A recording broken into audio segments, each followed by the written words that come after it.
Welcome to Real Bass Lessons. Today I want to approach the topic of jamming on E. Yeah. Now, not really, but yes, really. So many people who aren't bass players, they think, oh my God, bass players jamming on E, that's that noisy, crazy stuff. Well, it can be, but I can assure you that most good jams on E, the bass player's playing a bunch of stuff that he's worked out. Let me play just a touch here. Then we'll talk it. 1, 2, 3.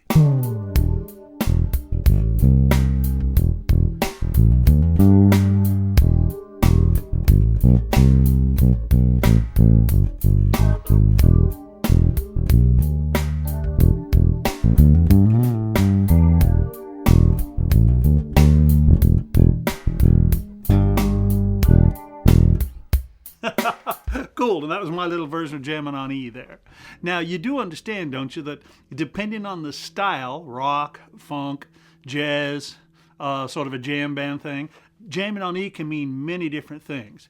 One of the things it normally means, though, good jamming, is good rhythm. So let's sort of get with this word jamming.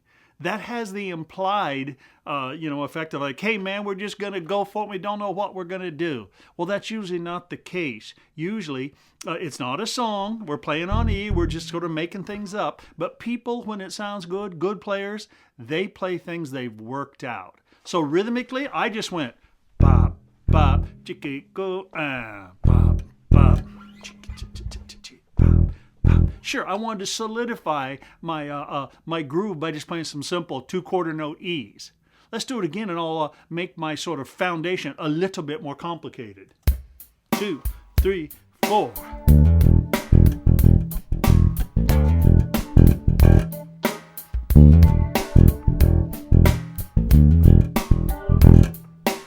Cool. And those spaces I left, well, that's for the drummer or somebody to fill in, or maybe I'm going to play a fill.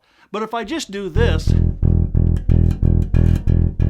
that can get real boring real quick. So we need to work on rhythm. We need to think about rhythm. How do you know what rhythms to play? You listen to great players and you copy them.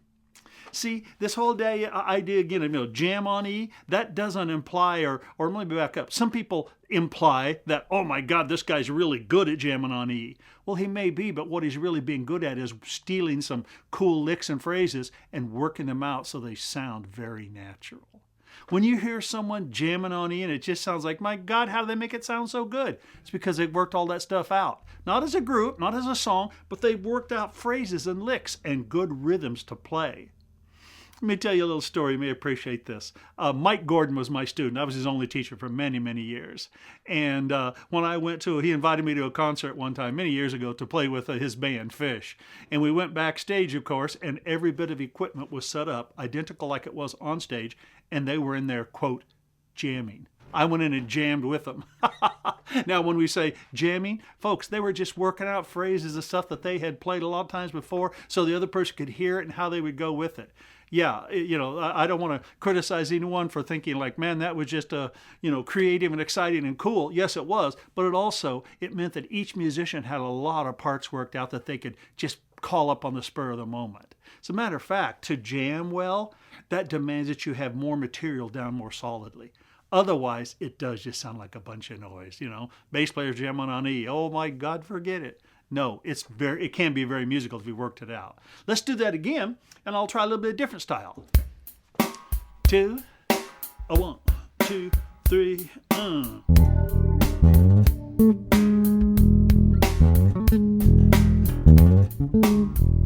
There we go.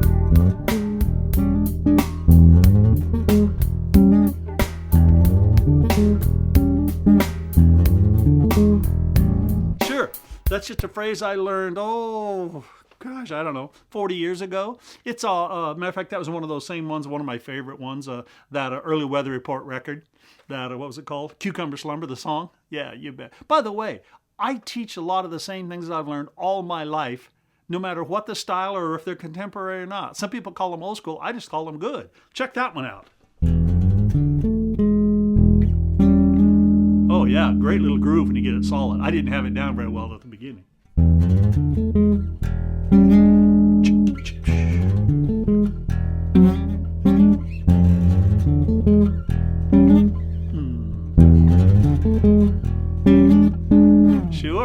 try one more now. There we go. 2, a 1, 2, 3.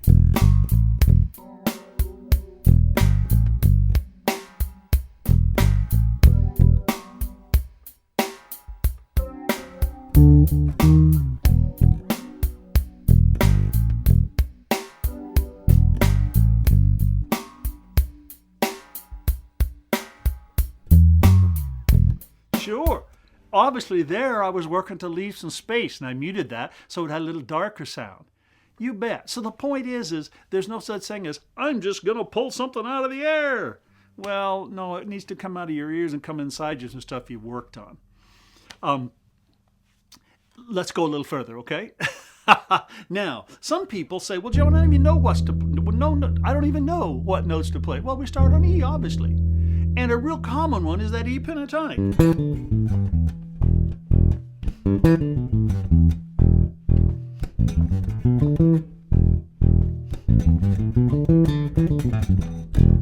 Sure, some tonality now we've added to our basic fundamental rhythm. So that might sound something like this. 2, a 1, 2, 3.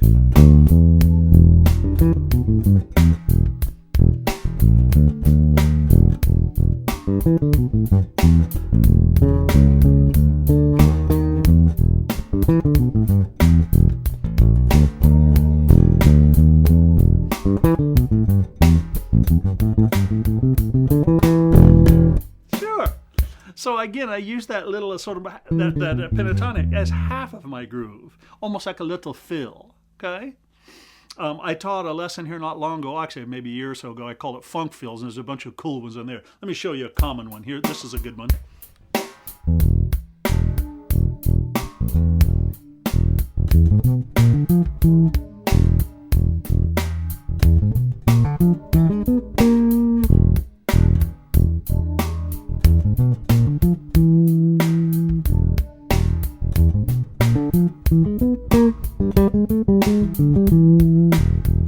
Yeah, so I got this little out sound by simply playing my triad, E, and I went a tritone away from the root, played it again, then a tritone away from there I started, which is back to the original octave higher, and then so. And then I ended by going. Little blues lick. Sure, blues, man. So let's see if I can put that in. Make that sound fit in a groove. 2, a 1, 2, 3.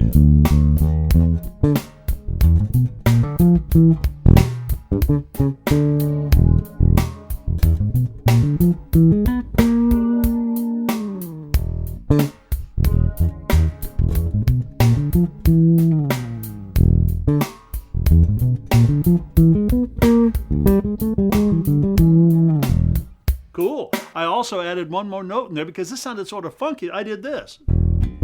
You notice that was part of my original groove? Sure, look at that. Just a flat 7. That's common language in it. Now again, I'm giving you these kind of fast. If you like them, you need to work them out. Figure out a little practice routine for them. By the way, what's a practice routine for them? Just repetition in time. No jamming, repeating these phrases. Let me give you an example. Let's do this. 1, 2, 2, 1, 2. Play with me.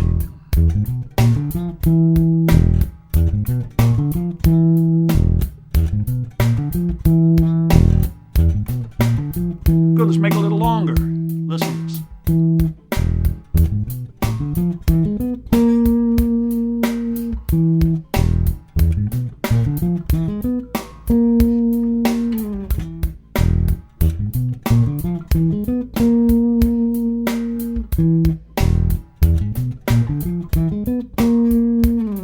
I get this question a lot. Jim, I learned some of your stuff, or I transcribed something, I got that lick, but my real challenge is I don't know when to play it. How do I make it into real music? Folks, when we're ready, set, play, the lights are on, people are playing with you, there's an audience, there's drummers, there's whatever, we get a little bit scared and nervous. And guess what happens when we get nervous? We resort to the things that we're very comfortable with. That's why I get guys who go, Jim, I just sort of, kind of jam around that E and I can't think of other things to do. Well, you have to figure something out that you like, and you have to practice it so much.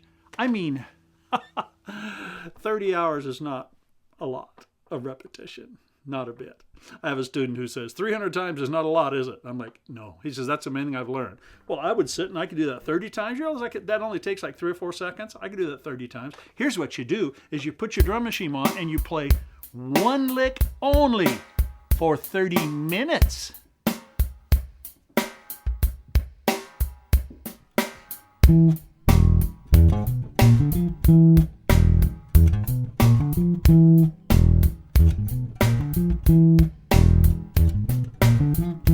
Good. I won't do 30 minutes worth, but I'm not joking. I'm not joking a bit. You're going to go through little stages. You're going to get kind of tired of it, and your fingers are going to kind of hurt. And then you're kind of get in a groove real solid. Then you're going to get tired and sloppy, and it's going to go out of the groove. You have to do this so much that it becomes the comfortable stuff you fall back on. I call it, you have to create default language. What do I mean by that? That's what happens. It defaults to that. It defaults to your licks. Sure, you work on your grooves, you work on your licks, you work on your phrases. Let's do a little bit more sort of a soloistic kind of stuff. How about like this? I'll start with that little blues lick. Let's see. 2, 3, 4. Here we go. 2, 3, 4.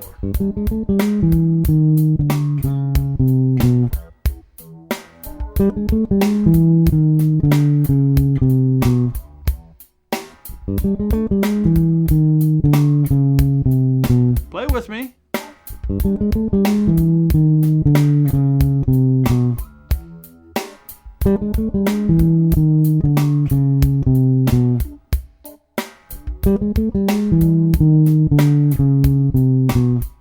Now that's not an easy lick. Physically it's not too hard, but to get where it feels in the groove. And you're going to have to do this for hours and hours, I promise, before you're going to get comfortable enough to play it in a real situation. And then even the first time you try it in a real situation, you might scoot up a little bit. You know what that should tell you? That should inform you.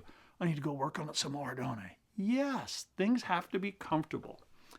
You know those little calendars you get that say, learn 365 new words, increase your vocabulary. And January 1, you pull off a word and you're supposed to learn to use it. And you throw it away. And January 2, the next word. January 3, the next word. You know what the challenge is? After 6 or 8 words, 6 or 8 days, you can't remember the first one. You really want to learn a new word? You need a calendar that says 5 words for 5 words for the year 2019. And you use a word for like 30 days in a row, every day, a whole bunch. Then it starts to soak in. That's what we got to do here, okay? Let me jam a little bit here for you. Jam. And on E. And I'll just do some different things, and you can observe, okay? 2. 1, 2, 3.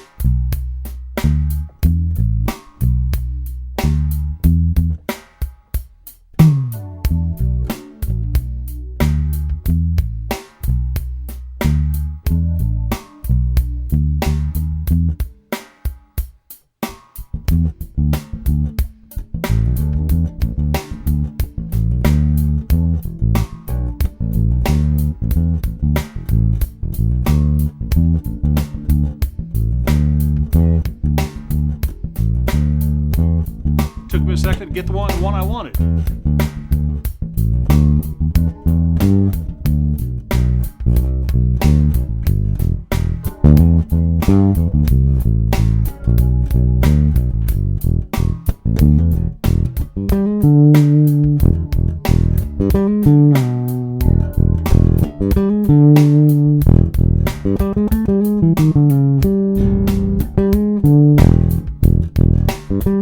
See how I screwed it up?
Sure, now that was me just, quote, jamming around. And I know you could tell some of my little phrases were stronger than others. Sure, those ones I use all the time. Some of them were very weak. That slap one, I don't think I've done that in freaking 10 years. They were a little weaker. I need to work on them. But the point is you could hear the phrasing, couldn't you? I believe so. You could hear how I had some little fills going. You could hear how I sort of changed the style a number of times. Sure, this is material that I have worked out. I own it. It's mine. Ha ha ha. No, it's not. I stole it from great players. It sounds and licks that I liked and I worked them out. See, the guy that says, man, I love Geddy Lee. I'm going to play just like him. Well, not tomorrow. Probably not next week. You need to go one little lick and one little phrase at a time. And because he is a master technician, you're going to have to practice a lot of technique before you ever get to being able to play a lot of his phrases. You understand that, don't you? The more mastery, I'm just looking at my clock over here, the more mastery on this instrument, the easier it is to play things. If you just think that some of those great players you admire just, sort of pull this stuff out of their ass, wrong. They practice a lot. Any great player has practiced his butt off for years, and many of them still do. But you just need to start small with a couple of good phrases you like, a couple of good sounds, a good jam and E. By the way, if you like any little riff I took here, we'll steal the thing and play it over 1,000,000 times. That's how you get it solid. You can do this thing, but you can't just keep looking at it as this sort of mysterious, oh my God, look at all that big thing. No, you got to work it down to, how about one measure at a time? And yes, I know, you can hear that immediately, but you have to play it thousands of times before it becomes part of your default language. That's the trick, okay? I hope this has helped you some. Fire it up.